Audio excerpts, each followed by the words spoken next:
तो यहाँ की कुछ इंस्ट्रक्शंस पढ़ लेते हैं वाइल्ड लाइफ कॉरिडोर की।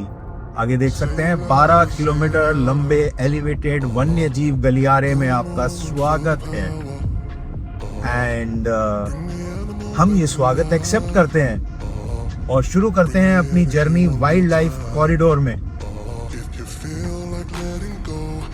तो दोस्तों आप देखिए एकदम एम्बियंस कैसे चेंज हो गया। अभी तक हम प्लेन में थे और ये वाइल्ड लाइफ कॉरिडोर आपको क्या फीलिंग दे रहा है आप फील कर सकते होंगे इस समय जब आप मेरा व्लॉग देख रहे हैं कि किस तरह से पहाड़ मुझे सामने दिख रहे हैं और हम लोग वाइल्ड लाइफ कॉरिडोर की तरफ ऊपर से क्रॉस कर रहे हैं। और उस तरफ में मौसम कैसा है देखिए, ऑलरेडी बादल हमें दिख रहे हैं अच्छे से और बहुत ही सुहावना सा मौसम लग रहा है। और रूट देखिए कितना सुंदर रूट लग रहा है। जो रास्ता आपको घंटे लगते थे टाइम स्पैन क्रॉस करने में, वो आप 10 से 15 मिनट में क्रॉस कर जाएंगे। एंड जिस तरह से ये कॉरिडोर बनाया भी गया है, absolutely safe for vehicles moving, because otherwise wild animals when they are crossing the road, so there are chances of accidents. So वो चीज़ नलीफाई करती है। एंड पूरा का पूरा कॉरिडोर है गाड़ियों के लिए और नीचे से वाइल्ड लाइफ का कॉरिडोर है। So called this corridor is for animals और wild animals, not for us. हमारे लिए तो रोड बनाई गई है, पर क्या एम्बियंस है, वाह। यहाँ से 12 किलोमीटर है अशकरोडी, जहाँ पे ये वाइल्ड लाइफ कॉरिडोर ख़त्म होगा और हम लोग देहरादून में एंट्री कर जाएंगे। दो मेरा डेस्टिनेशन देहरादून नहीं है, मैं पौटा साहिब के आगे जाऊंगा, सो वहाँ से पौटा साहिब के लिए निकलूँगा। मगर ये नेचुरल ब्यूटी एक अलग ही समा बांधती है और इस चीज़ को आप डिनाई नहीं कर सकते। वाह,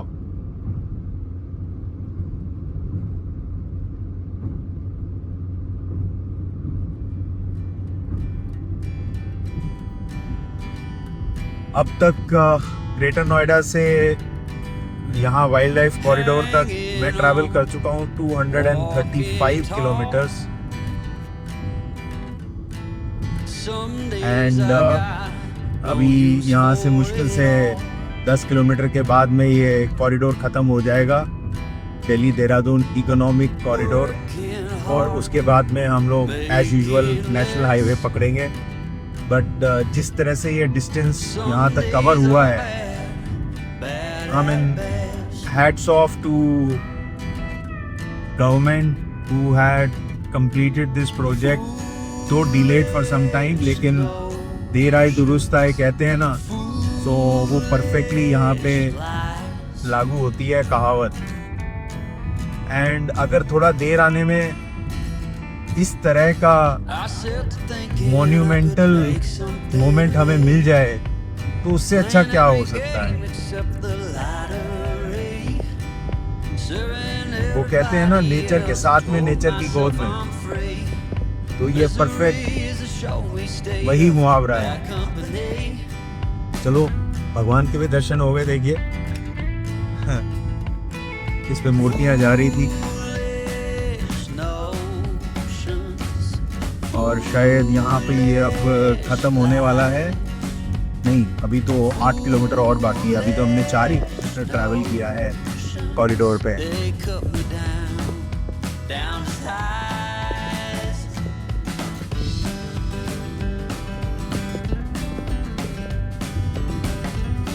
यहाँ पे सिर्फ ये देखने वाली बात है कि कहीं कहीं अभी भी काम चल रहा है। जैसे ये ट्रैक्टर खड़ा हुआ है, ये शायद पेंटिंग वगैरह का काम कर रहे हैं, तो थोड़ा सा केयरफुल रहना ज़रूरी है। तो यहाँ से कोई एग्जिट या लेओवर और रेस्टिंग लाइन कुछ नहीं है और रेस्टिंग एरिया कुछ नहीं है जहाँ पे आप गाड़ी पार्क कर पाएँ in emergency. So that is something very dangerous.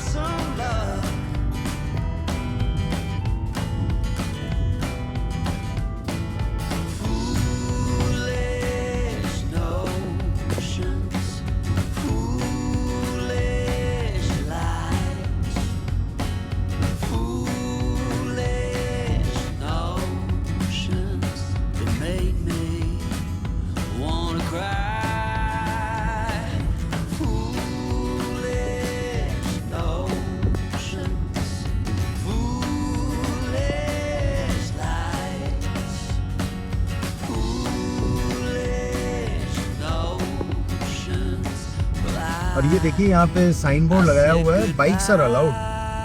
मैंने कहीं तो किसी व्लॉग में पढ़ा था कि बाइक्स आर नॉट अलाउड, पर यहाँ पे बाइक्स क्लियरली अलाउ करी हुई है। So two wheelers are allowed at least on this wildlife corridor. इसका मतलब आइडिया यही है कि लॉन्ग रन में जो पुराने वाला हाईवे है उसको यूज ना किया जाए बिल्कुल भी।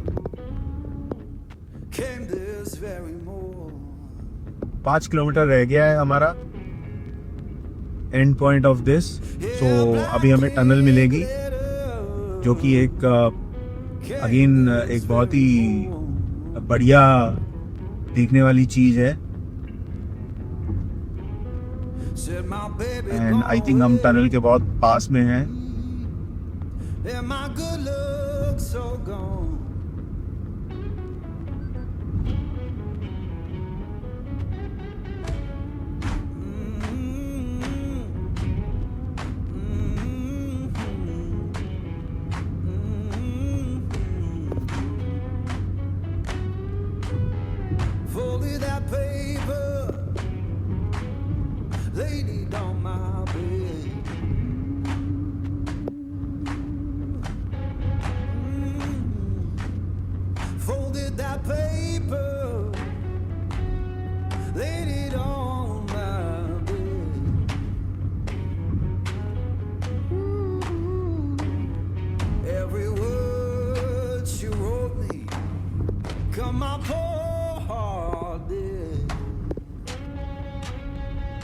फ्रेंड्स, मैं आपको पर्पसली पूरा का पूरा वाइल्ड लाइफ कॉरिडोर ड्राइव करते हुए दिखा रहा हूँ सो दैट जो लोग यहाँ अभी तक नहीं आए हैं या जिन्होंने प्लान किया बट किसी कारणवश अब तक नहीं पहुँच पाए हैं, वो कम से कम इस ड्राइविंग एक्सपीरियंस को मेरे थ्रू देख के एंजॉय कर पाएँ।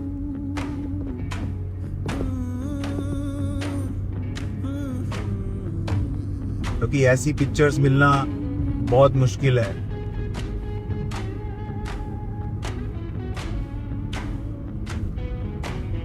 पहले जो चैलेंज होता था कि दिल्ली से सब लोग सोचते थे कि भाई चलो मसूरी और उत्तराखंड के पहाड़ों में, अब उनको कोई दिक्कत नहीं है। अब वो एकदम हंसते खेलते बिना किसी स्ट्रेस के यहाँ पहुँच सकते हैं।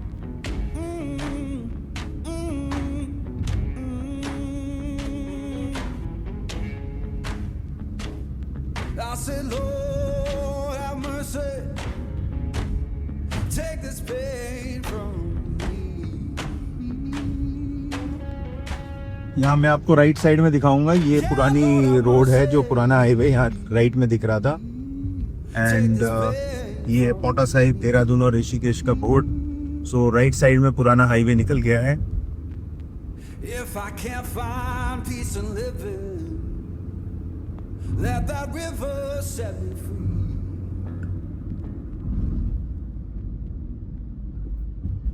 सो दोस्तों, ये रास्ता जाता है डाट काली माता के मंदिर।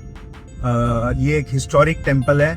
आपने बहुत इसके बारे में सुना होगा कि इसकी कहानी अंग्रेजों के टाइम की है, जब अंग्रेज ब्रिटिश रूल के अंडर यहाँ से टनल निकालने की कोशिश कर रहे थे। और जब भी टनल की खुदाई होती थी तो देखते थे कि नेक्स्ट डे आके टनल बैठ जाती थी, बंद हो जाती थी। सो ऐसा काफ़ी दिन तक चलता रहा। फिर एक दिन कोई गांव के लोग थे जिनके सपने में माता आई और उन्होंने बोला कि यहाँ पे मेरी पिंडी स्थापित करो, तब जाके ये टनल यहाँ पे बन पाएगी।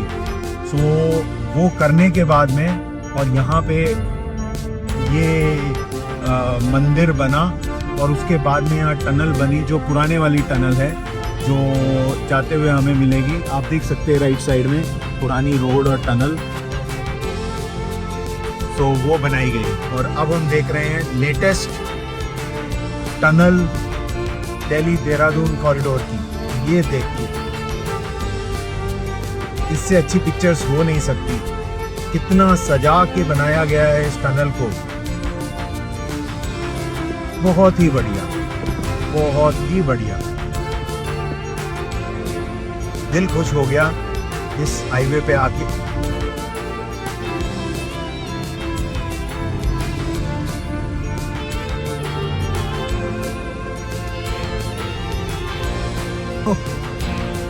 अब हमारा ये वाला आशकरोड़ी तक का रूट होता है ख़त्म और हमें यहाँ से अब पौंटा साहिब के लिए